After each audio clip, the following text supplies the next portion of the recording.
কেনার পয়সা নেই বাবার কাছে। আমার বাবাকে আমি কোনোদিন দেখিনি একটা অনুষ্ঠান বাড়িতে গেছে, কেন? লজ্জা পেত, কারণ আত্মীয় স্বজনরা পরিচয় দিত না আমার বাবাকে, রিক্সা চালায় তাই।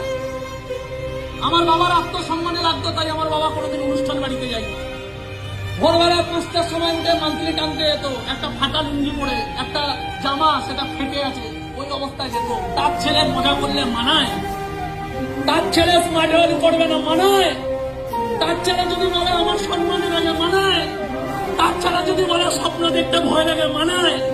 তার ছেলের একটাই স্বপ্ন থাকা উচিত, জীবনে দাঁড়াতে হবে। এর জন্য রোগের মধ্যে 20 টাকা বাঁচানোর জন্য মা হেঁটে যায়, অটো ভাড়া নেয় না, 20 টাকা বাঁচবে তাই।